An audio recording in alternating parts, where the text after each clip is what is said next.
Hola a todos.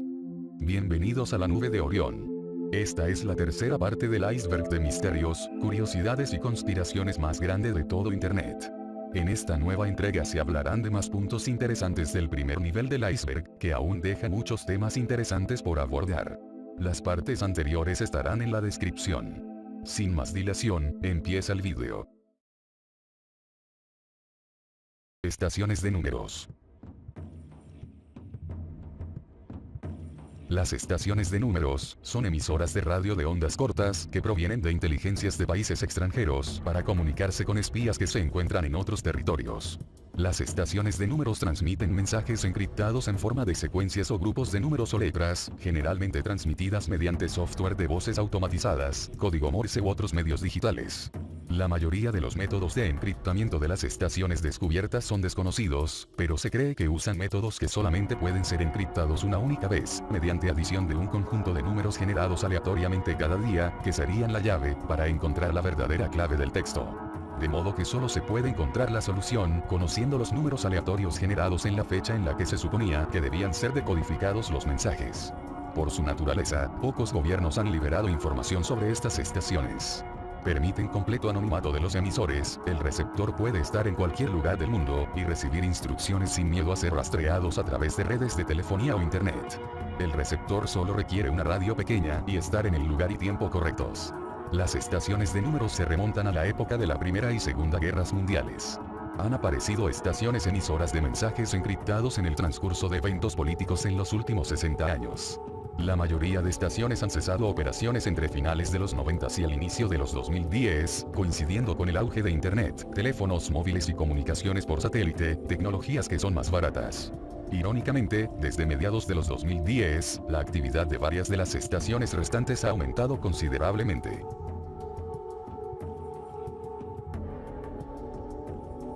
Kill Switch.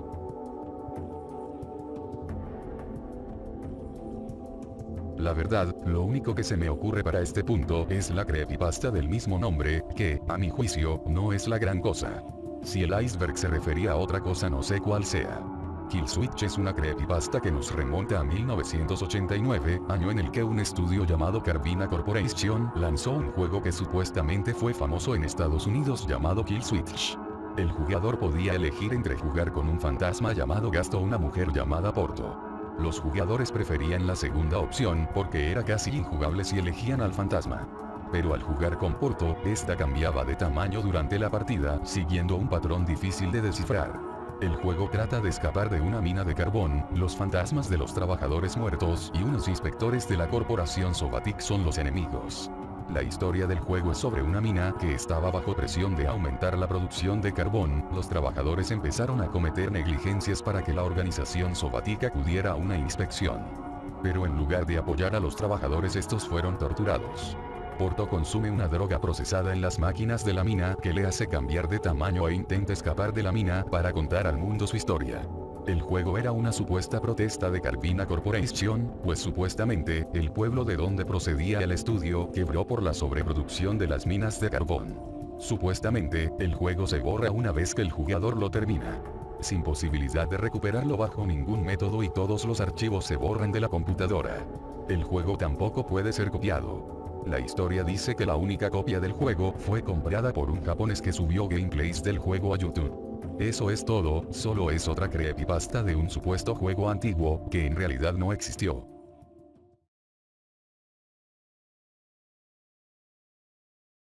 Chemtrails.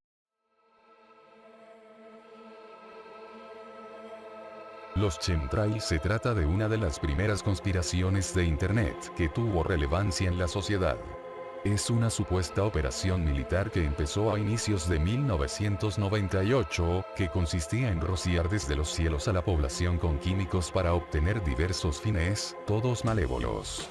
La historia comenzó en 1999, cuando se anunció que por más de un año, el ejército estuvo rociando los cielos en Estados Unidos, Canadá y algunas partes de Europa, con sustancias que inicialmente se llamaron misteriosas estelas, pero más adelante se les llamaría chemtrails, por un reportero llamado William Thomas. Chemtrail viene de la unión del prefijo chem, químico en inglés, y trail, que significa estela, estelas de químicos. El gobierno y los oficiales del ejército negaron tener cualquier conocimiento de estos sucesos y se ofrecieron varias explicaciones al fenómeno, que no fueron creídas por los defensores de la teoría de los chemtrails.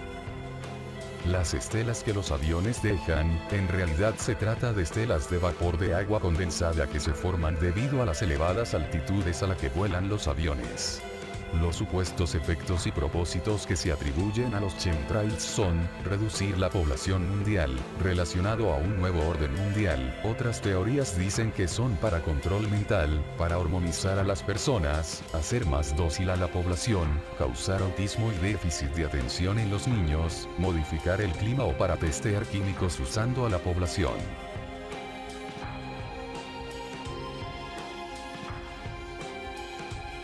Avistamientos de payasos.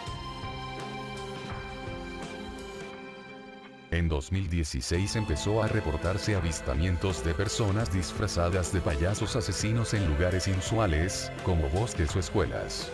Los avistamientos comenzaron en Estados Unidos y Canadá, para luego reportarse en otros países desde agosto de 2016. El fenómeno se pensó que fue marketing viral para una nueva película de terror. Ya desde el 2003 existían videos en internet de payasos aterradores en situaciones inusuales, persiguiendo personas, como parte de bromas que eran mostradas en canales de YouTube o en Facebook. Después del fenómeno de 2016, en lugares como Estados Unidos o Nueva Zelanda, hubo prohibiciones a la venta de disfraces y máscaras de payasos. Incluso los medios informaron en octubre del mismo año sobre supuestas amenazas de un ataque o una purga iniciada por payasos que tendría lugar en la víspera de Halloween. Aunque no ocurrió nada a esa escala, el 31 de octubre, una familia de Florida fue atacada por un grupo de aproximadamente 20 personas con máscaras de payaso y máscaras de la película La Purga. Y como no podían faltar, en Estados Unidos, se formaron grupos de personas y estudiantes que realizaron turbas y salieron combates de béisbol para cazar payasos. En pocas palabras, gringos estúpidos que se tomaron muy en serio las noticias de los medios que alertaban de supuestas amenazas de ataques. Ninguna investigación pudo dar con alguno de estos supuestos payasos asesinos para cuestionarles, por lo que más adelante quedó como un bulo. El bulo de 2016 que hizo que los Estados Unidos cayeran en histeria colectiva por los payasos. Incluso en Reddit se puede encontrar testimonios de personas que pensaban disfrazarse de payasos para Halloween que no pudieron hacerlo por el temor a ser cazados o señalados como parte de este bulo. En conclusión, gringos estúpidos.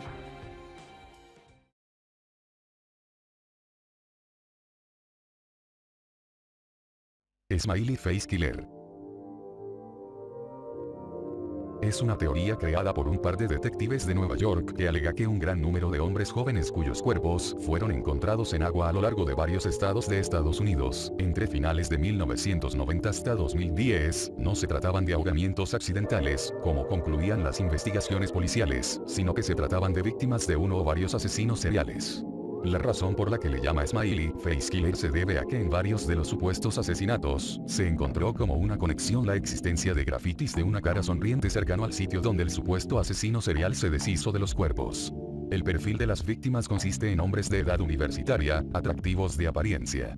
Casi siempre la víctima sale con sus amigos, hasta que se quedan solos por un momento y de repente son encontrados flotando en un río o cuerpo de agua, semanas o meses después, en lugares que ya habían sido investigados previamente. El sello característico es que un grafiti de una cara sonriente es encontrado cerca del cadáver.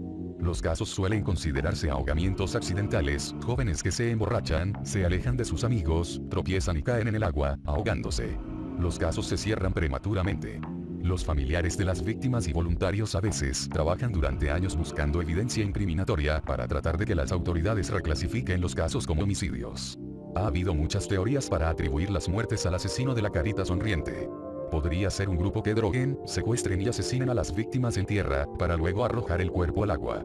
Otros han sugerido que se trata de una pareja asesina, siendo la mujer la que seduzca a la víctima, drogándolas o hipnotizándolas. Un taxista deshonesto, novatadas o iniciaciones en fraternidades que acaban mal, el trabajo de ocultistas, relación con crimen organizado, entre otras teorías.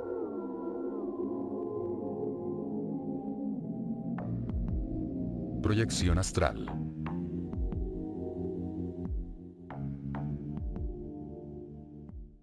La proyección astral se refiere a la capacidad de abandonar conscientemente nuestro cuerpo. Quienes creen en esto, aceptan el hecho de que todos abandonamos el cuerpo físico cuando dormimos y que, los sueños que experimentamos son el resultado de nuestros viajes por la dimensión astral, donde no hay límites entre lo que se puede experimentar. En donde nos desplazaríamos a la velocidad del pensamiento y regresamos a nuestro cuerpo de carne a voluntad. El viaje astral consciente se relaciona a otras creencias, como la de la activación de la glándula pineal, que se cree que facilita este tipo de experiencias y que incluso permite el acceso a realidades distintas. También se relaciona mucho a los sueños lúcidos y a las experiencias fuera del cuerpo. Estas últimas ocurren asociadas a experiencias cercanas a la muerte. Cuando la persona es expulsada de su cuerpo como resultado de un trauma severo, como un accidente de carro, una cirugía o un infarto. Quienes experimentan la salida del cuerpo son conscientes de las cosas que pasan a su alrededor, como conversaciones o eventos que ocurren cerca, o incluso a una cierta distancia de sus cuerpos. Muchos experimentados con las proyecciones astrales mencionan que todo se vuelve negro antes de poder dejar sus cuerpos y también en el momento en el que regresan de la dimensión astral.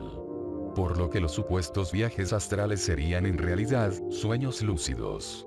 La idea de la proyección astral es que uno es consciente de que ha escapado de su cuerpo desde antes de que ocurra la separación del cuerpo físico.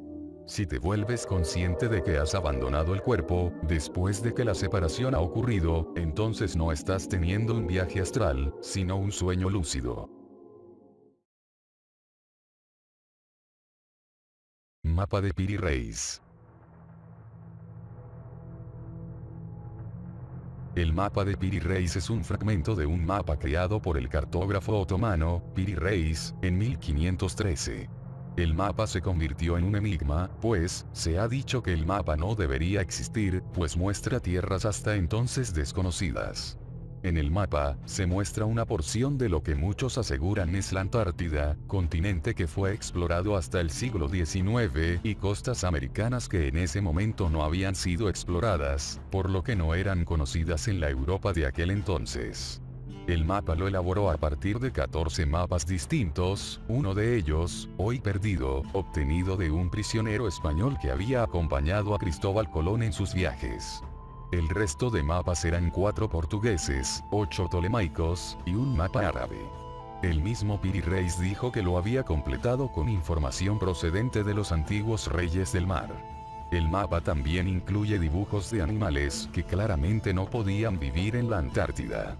Hay varias hipótesis para explicar qué representa el mapa.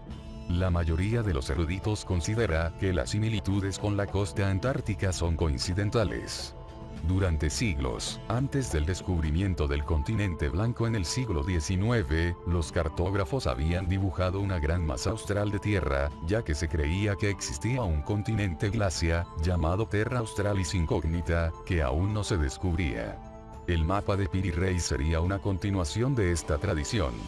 El mapa de Piri Reis, de hecho, destaca por la gran diferencia que hay entre una cartografía muy exacta de la costa española, portuguesa y africana que se puede ver en el extremo derecho y la enorme inexactitud de lo que serían las supuestas costas de Sudamérica y la Antártida. En un principio se creía que el extremo sur de Sudamérica y el de, una vez descubierta, Australia, debían estar unidos a esta gran tierra polar, de la que se pensaba que era mucho mayor de lo que es el verdadero continente blanco. Se piensa también que la supuesta Antártida sería en realidad la Patagonia Oriental, girada en sentido antihorario 90 grados por las falencias de los mapas portugueses en los que Piri Reis se basó. Además, las anotaciones del mapa, que indican que el área es calurosa y habitada por serpientes, no encajan en la suposición de que se trata de la Antártida, pero sí en la hipótesis patagónica.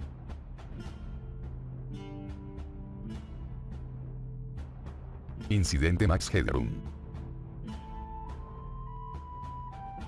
El incidente Max Headroom fue una intrusión en la emisión de señal en una televisora que tuvo lugar el 22 de noviembre de 1987.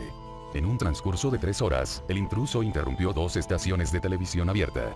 Los responsables del incidente nunca fueron encontrados. En el primer ataque, La imagen, en el noticiero en horario estelar, se oscureció por 15 segundos, para luego regresar, pero siendo visible una persona que llevaba una máscara de Max Headroom y gafas de sol, saltando y moviéndose enfrente a una lámina de metal corrugado que imitaba el efecto de fondo utilizado en el programa y película del que procede el personaje Max Headroom. La emisión duró solo 28 segundos, antes de ser detenida la transmisión pirata, y no tenía audio, solo era ruido. El segundo ataque ocurrió la misma noche a las 11:15, durante una repetición de Doctor Who. La señal fue secuestrada aparentemente por la misma persona, pero esta vez había audio, entendible, pero muy distorsionado. La misma persona, con máscara de Max Headroom y gafas de sol, aparecía gruñendo, riendo y gritando.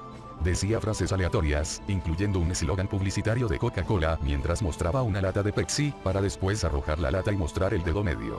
La imagen se corta de repente a una toma del trasero del hombre, gritando: "Están viniendo a atraparme, ya no tiene la máscara puesta". Luego, una mujer no identificada le dice: "Inclínate perra", y golpea al hombre en el trasero con un matamoscas. Finalmente, la transmisión se corta por unos segundos para regresar a Doctor Who. La intrusión duró en total 90 segundos. El responsable debió haber sido un empleado de uno de los respectivos canales o una persona experta en comunicaciones, pero no hubo manera de encontrarlo. El incidente ha sido inspiración de otras historias, como la del incidente Wyoming, que recrea la intrusión de la señal de televisión de un noticiero.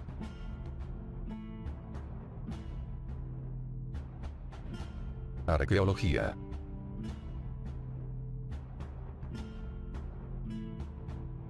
Este punto no se refiere a la arqueología que todos conocemos, sino que es un término en inglés que hace referencia a la búsqueda de evidencias de la existencia del Arca de Noé. La búsqueda del arca se remonta desde la antigüedad, en donde antiguos escolares afirmaban haber encontrado reliquias recuperadas de la famosa Arca del Génesis.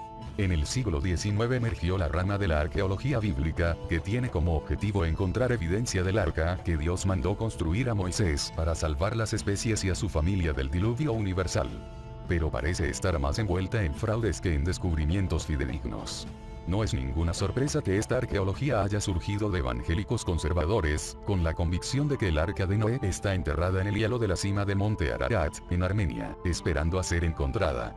Esto último basado en la narrativa del gran diluvio del Génesis, que dice que el arca descansa en las montañas del Ararat. En el libro de los Jubileos se especifica otra montaña en particular, llamada Lubar. Irónicamente, en la Torá judía, no se hace ninguna mención al paradero del arca, y no se le da más importancia desde la travesía de Noé. Según el Talmud, un rey asirio encontró una viga del arca y transformó la madera en un ídolo. Según escritos medievales tardíos de Ararat, a menudo mencionaban la supervivencia de los fragmentos del arca, pero había menos consenso sobre si la nave sobrevivió. La primera expedición en búsqueda del arca ocurrió en 1829, por el alemán Friedrich Parrot, convencido de los dichos de los armenios, que aseguraban aún que en la cima del monte Ararat descansaban los restos del arca. Desde entonces, hasta el siglo actual, varias expediciones han intentado encontrar evidencias del arca. Incluso James Irwin, la octava persona en pisar la luna, experimentó una epifanía durante la misión del Apolo 15 en 1971. Abandonó la NASA para fundar una organización evangélica y emprendió una expedición en 1982 al monte Ararat, que acabó en desastre al sufrir una caída durante la escalada, que lo dejó gravemente herido. Intentó volver al monte en expediciones aéreas en varias ocasiones, pero nunca encontró el arca. También es entendible, por la naturaleza de la búsqueda, que muchos fraudes se han colado con el tiempo. Muchos creen que el arca nunca será encontrada, argumentando que el paso del tiempo ha borrado las evidencias de la existencia del arca.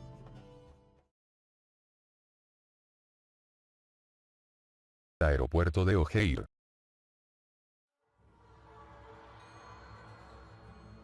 Este punto probablemente se refiere al avistamiento de un ovni en el Aeropuerto Internacional de O'Hare, que ocurrió el 7 de noviembre de 2006, cuando 12 empleados de United Airlines y un testigo reportaron ver un objeto volador no identificado. El objeto fue descrito como un platillo volador metálico, moviéndose a través del cielo a alta velocidad, completamente silencioso, dejando un claro agujero azul en la capa de nubes.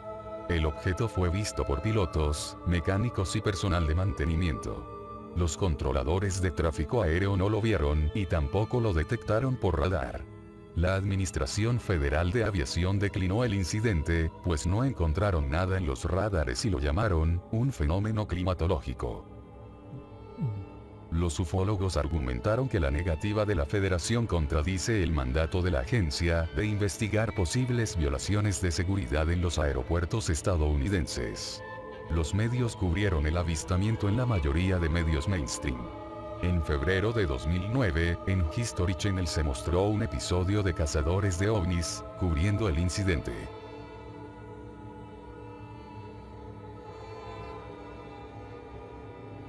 OPARTS son las siglas en inglés de artefactos fuera de tiempo, u objetos fuera de tiempo. Se refiere a ciertos objetos prehistóricos, hallados en distintas partes del planeta que, dado su nivel de tecnología, desafían la edad estimada mediante estudios físicos, químicos o geológicos. Los OPARTS se presentan como desafíos a la noción de que el ser humano apareció hace unos 6 millones de años atrás. Algunos OPARTS no se remontan tan atrás en el tiempo, pero igual desafían los conocimientos de los historiadores, que no pueden explicar el nivel de tecnología de estos artefactos, que no corresponde a los avances tecnológicos de fecha en la que fueron datados. La mayoría de los OPARTS conocidos consisten en objetos que no pertenecen a la época del yacimiento por ser demasiado modernos. Sin embargo, los métodos de datación revelan que estos objetos modernos son más antiguos que el lugar donde se encuentran. Cabe aclarar que el método de carbono 14 no es apto para datar la mayoría de los OPARTS, ya que estos suelen carecer de material orgánico, sobre el cual se basa dicho método. A continuación se mostrarán algunos ejemplos de OPARTS famosos. El mecanismo de anticitera. Una computadora analógica antigua diseñada para predecir posiciones astronómicas y los eclipses con propósitos astrológicos y calendáricos. El dispositivo es un complejo mecanismo de relojería compuesto de al menos 30 engranajes de bronce. El artefacto fue recuperado entre 1900 y 1901 de un antiguo naufragio cercano a la isla griega de Anticitera. El instrumento se dató entre los años 150 y 100 a.C., o según una observación reciente, el año 200 a.C.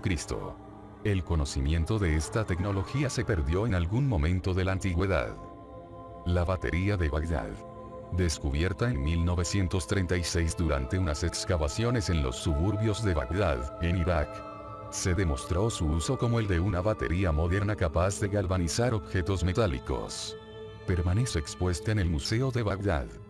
El martillo de Texas. Se encontró un martillo de hierro con mango de madera en un estrato geológico del Cretácico Bajo, de hace 140 millones de años, en 1936 en Texas. La roca se formó alrededor del martillo durante todo ese tiempo. Parte del mango de madera se había convertido en carbón, debido a la presión y a la temperatura alcanzados bajo tierra. La pirámide negra del Hijo del Creador. Este OPART fue encontrado en 1893 en la selva entre Ecuador, Guatemala y México, junto con otros artefactos parecidos que fueron catalogados en conjunto como los artefactos de la maná. Es un objeto de piedra de 27 centímetros de alto, la piedra tiene tonalidad blanquecina por una parte y por otra negra, formando una pirámide de ladrillos que culmina con un ojo en la cúspide. Supuestamente, al iluminar el objeto con luz ultravioleta, el ojo brillaba de forma extraña.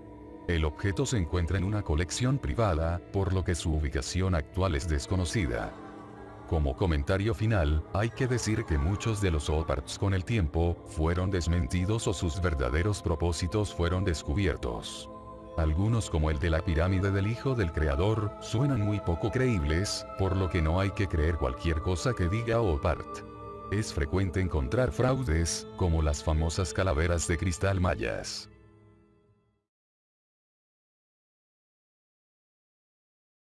El cerebro en un frasco. Lo siguiente es un experimento mental que cuestiona todo lo que entendemos como conocimiento, realidad, mente, conciencia y propósito. Es una reimaginación de la frase de Descartes: pienso, luego existo. Imagina un escenario en el que la ciencia sea capaz de remover el cerebro del cuerpo, suspenderlo en un frasco con líquido vital, y conectar sus neuronas mediante cables a una supercomputadora que le provea de impulsos eléctricos idénticos a los que los cerebros normalmente reciben. De acuerdo a este escenario, la computadora simularía la realidad para ese cerebro, de modo que el cerebro respondería a esos estímulos como si viviera en un mundo como cualquiera de nosotros. Así, el cerebro sin cuerpo estaría viviendo experiencias perfectamente normales y gozaría de la misma conciencia que un cerebro que funciona con un cuerpo, sin que ninguno de los eventos u objetos que experimenta sean reales. Sería imposible desde la perspectiva del cerebro, decir si se encuentra dentro de un cráneo real o dentro de un frasco. Ahora, intenta pensar que tú eres ese cerebro, suspendido en un frasco. ¿Cómo podrías demostrar que eres real si todo lo que sustenta tu realidad son interpretaciones de tu propio cerebro? Dado que, en principio, es imposible descartar que uno mismo sea un cerebro en un frasco, no puede haber buenas razones para creer en cualquiera de las cosas que uno cree.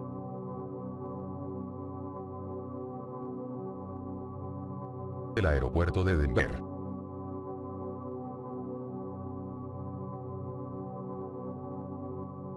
Las instalaciones del aeropuerto de Denver han levantado muchas cuestiones acerca de los verdaderos propósitos de la megaestructura.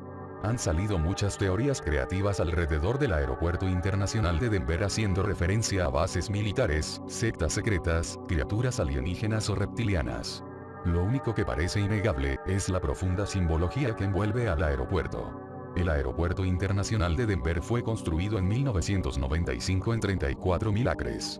Su construcción forzó al aeropuerto internacional de Stapleton a cerrar sus puertas, a pesar de que este tenía mayor capacidad de funcionamiento que el aeropuerto de Denver. ¿Qué anomalías encontramos en el aeropuerto? Un caballo apocalíptico con ojos rojos brillantes dando la entrada a los visitantes. Check. Un semental de 32 pies de alto hecho de fibra de vidrio con venas marcándose en su cuerpo con ojos demoníacos da la entrada a las puertas del infierno. Dato interesante. El caballo mató a su creador, Luis Jiménez, mientras trabajaba en él, una porción de la escultura cayó y lo aplastó, causando heridas fatales. Sus amigos ahora dicen que el caballo está maldito. Un monumento masónico. Check. El aeropuerto tiene una piedra angular masónica en el gran salón del aeropuerto. Hay símbolos masónicos en ella y lo que parece un teclado escrito en braille. La piedra angular dice claramente, New World Airport Commission. Tal comisión no existe, pareciera que se refiere más a un nuevo orden mundial. Debajo de la piedra hay una cápsula del tiempo que será abierta hasta 2094. Murales de pesadilla. Check. Divididos en 4 paredes, los murales de Leo Tanguma, supuestamente representan paz, armonía y naturaleza. Pero los simbolismos en los murales parecen contar una historia terrorífica de eventos futuros, como una especie de profecía. Tanguma confirmó que recibió instrucciones claras y un pago de $100.000 por los murales. Más adelante, se retractó y negó haber recibido instrucciones y negó todas las cuestiones acerca de sus mensajes ocultos. Palabras y símbolos extraños incrustados en los pisos. Check. Hay un conjunto de símbolos raros en el gran salón. Nota que el disco negro está ocultando al sol. Parece una referencia al sol oscuro que adoraba el esoterismo nazi. Gárgolas sentadas en maletas. Check. Nadie puede explicar la razón de su presencia. La iglesia solía usar gárgolas en situaciones caricaturescas para enseñar a los paganos estúpidos y sin educación acerca de los méritos y la salvación del cristianismo, pero bueno, esos no somos nosotros. Criaturas mitad bestia, mitad hombre. Pistas de aterrizaje con la forma de esvásticas. Check. Aquí hay una vista aérea de la pista sacada de Google Maps. Saca tus propias conclusiones. Difícil dudar que quien lo dibujó no se diera cuenta de la inusual forma. Teniendo en cuenta todo lo anterior, es evidente que quienes estuvieron detrás de la construcción de este aeropuerto tienen propósitos más oscuros que ofrecer un servicio de aerolíneas. Estaríamos ante un auténtico templo moderno.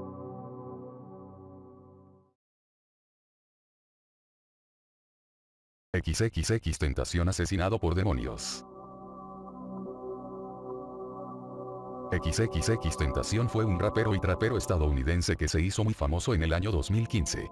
Sin embargo, en junio de 2018 fue disparado por 2 asaltantes desde un vehículo en un aparente robo. Poco después de su muerte, un usuario de 4chan escribió un hilo asegurando haber contactado con demonios, que le confirmaron sus sospechas de que XXXTentación había jugado con fuerzas sobrenaturales y que éstas causaron su muerte. Los demonios, enojados con él, poseyeron a los asaltantes que lo asesinaron. Al rapero se le asociaba mucho con el ocultismo y la invocación de demonios, por el particular estilo de sus canciones. Se dice que él había contactado con demonios o que vendió su alma para hacerse famoso en poco tiempo. Por algún motivo, muchos fans de su música creen en este tipo de cosas. Realmente no hay mucho más al respecto. La sexta extinción.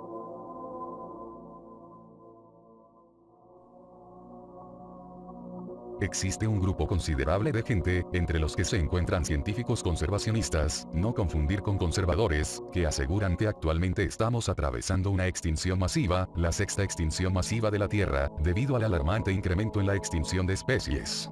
Al mismo tiempo, estas personas hablan sobre el negacionismo que hay en la ciencia y en la política hacia la grave naturaleza de la pérdida de la biodiversidad. El problema es que la mayoría de pérdidas no son de las, entre comillas, especies interesantes, sino de especies menos carismáticas en áreas que han perdido su atractivo desde hace varios años. En lugares como Brasil, cuyos bosques tropicales han sufrido una pérdida forestal impactante, se está produciendo la próxima oleada de extinciones. Incluso con las estimaciones más conservadoras, los animales se están extinguiendo cientos de veces más rápido en nuestros días que el promedio de extinciones de toda la historia pasada al ser humano. Las especies perdidas en los últimos 100 años habrían tardado en desaparecer hasta 11.040 años, de no ser por la actividad humana. ¿Cuáles fueron las 5 extinciones masivas? 1. La extinción del Ordovícico silúrico, hace 440 millones de años, exterminó el 60 a 70% de todas las especies. 2. La extinción del Devoniano tardío, hace 370 millones de años, eliminó 70% de todas las especies. 3. La extinción del Pérmico Triásico, hace 250 millones de años, llamada la Gran Mortandad, eliminó hasta el 96% de las especies marinas y 70% de las terrestres. Si en algún momento la vida estuvo a punto de desaparecer para siempre, fue durante esta extinción. 4. La extinción del Triásico-Jurásico, hace 200 millones de años, exterminó el 75% de todas las especies. 5. Y finalmente, la extinción del Cretácico-Paleógeno, hace 64 millones de años, exterminó el 75% de las especies, desapareciendo a los dinosaurios. Actualmente hay científicos llamando el periodo actual, la extinción del Holoceno, época que se remonta desde hace 12.000 años hasta el presente, aunque también hay quienes llaman a la época actual el Antropoceno. Debido a que los seres humanos logramos lo que ninguna otra especie pudo por sí sola, alterar el planeta entero con sus actividades. El tema de la sexta extinción no es un tema nuevo, ya desde el 2015 se cuentan con suficientes argumentos científicos para sustentar la situación. Del mismo modo que el negacionismo del cambio climático ha entorpecido muchas legislaciones, el negacionismo de la sexta extinción enlentecerá cualquier esfuerzo serio para disminuir el impacto. Lamentablemente, esto involucraría cuestionar el modo en el que nuestro sistema funciona, pues es innegable que la revolución industrial, el capitalismo, y sobre todo, las grandes industrias, han contribuido enormemente a la destrucción de muchas zonas de nuestro planeta, con daños irreparables a la biodiversidad. Lo que debe aterrorizar a cualquier persona concienzuda es que, lamentablemente, estas grandes industrias no dejarán su billonario negocio. Mientras la demanda siga existiendo, la oferta también existirá, aunque para obtener dicha oferta tengan que sacrificar miles de especies.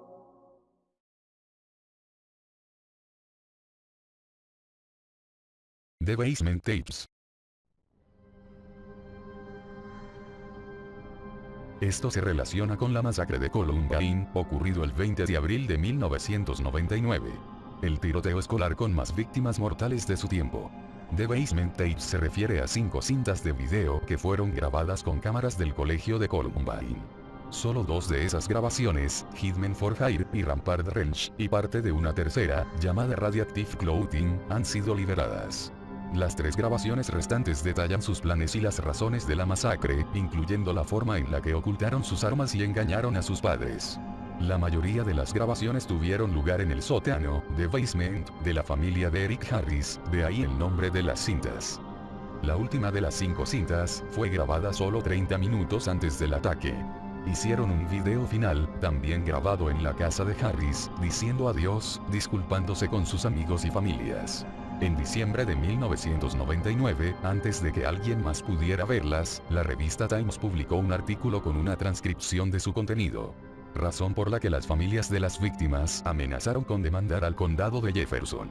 Como resultado, también se les permitió ver las cintas a familias selectas de las víctimas y periodistas. Las cintas no se mostraron al público supuestamente por miedo a que pudiera inspirar otras masacres. Hitman for Hire fue liberado en febrero de 2004. Rampart Ranch fue liberado en octubre de 2003. Y se cree que las grabaciones restantes fueron destruidas. Hay transcritos de algunos diálogos y un pequeño clip de audio grabado a escondidas por el padre de una víctima. En Reddit, hay toda una comunidad que ha recopilado todo el material gráfico de los dos asesinos, entre los que se incluyen, además de estas cintas, otras grabaciones realizadas por ellos. Una teoría dice que la verdadera razón por la que no se liberaron las cintas restantes es debido a que, un año antes, Edith Harris y Dylan Klebold fueron arrestados por asaltar y robar un vehículo. Lo que terminó en que ambos fueran sentenciados a un programa de reinserción de delincuentes juveniles. Ambos fueron liberados varias semanas antes de tiempo debido a buen comportamiento, saliendo en enero de 1999. La primera cinta fue grabada en marzo de ese mismo año. En dicha grabación ya se mostraba el arsenal completo que usarían en la masacre. Por lo que algunos creen que la no liberación de las cintas fue para que no quedara evidenciado el fracaso del programa de reinserción juvenil del condado de Jefferson, pues los dos asesinos eran, entre comillas, dos productos estrella de dicho programa, liberados antes de tiempo, protagonistas luego de la mayor masacre escolar del país. Además, poniéndolo en perspectiva, los videos liberados son mucho más incitadores para otras masacres que las cintas que nunca se mostraron. Por lo que las cintas solo fueron destruidas para proteger la imagen del condado. Aunque el suceso de Columbine ya no es el tiroteo escolar más mortífero, para bien y para mal, ha tenido un impacto cultural que difícilmente será superado. Y, sin embargo, aún en 2021, más de 20 años después, estos eventos han seguido ocurriendo. Una horrorosa realidad.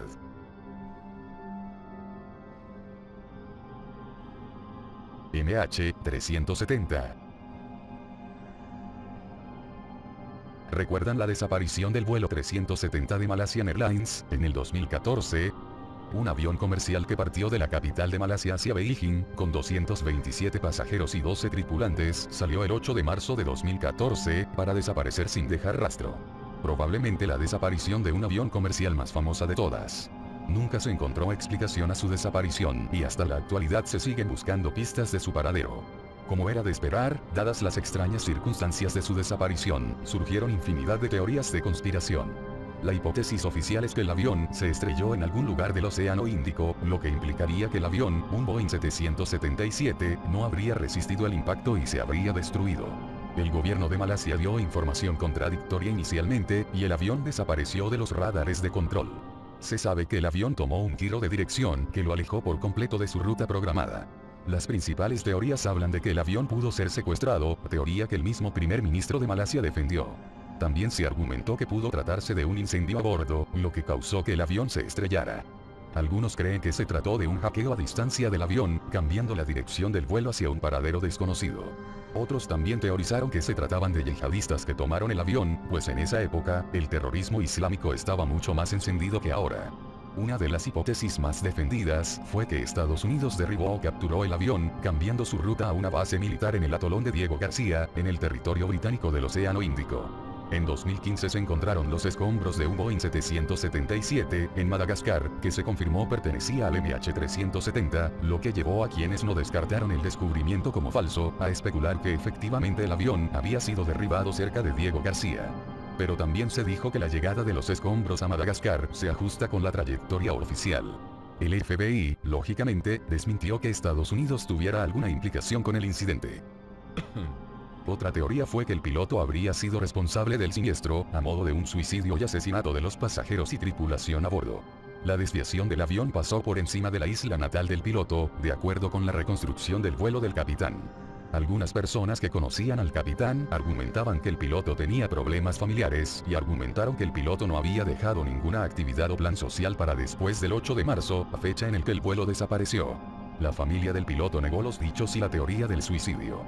Varios familiares de las víctimas alegaron que intentaron llamar a los pasajeros a bordo horas más tarde de que el vuelo desapareciera, y dijeron haber escuchado un timbre, en lugar de una señal de ocupado o apagado, que habría sido lo esperado si el avión se hubiera estrellado y, por tanto, los teléfonos de los pasajeros se hubieran destruido con el resto del avión. Dando a entender que los pasajeros aún estaban con vida después de la desaparición, pero alguna fuerza mayor impedía que se comunicaran. Sin embargo, entre las teorías conspirativas alrededor del vuelo, hay una que me llamó mucho la atención. Dice lo siguiente.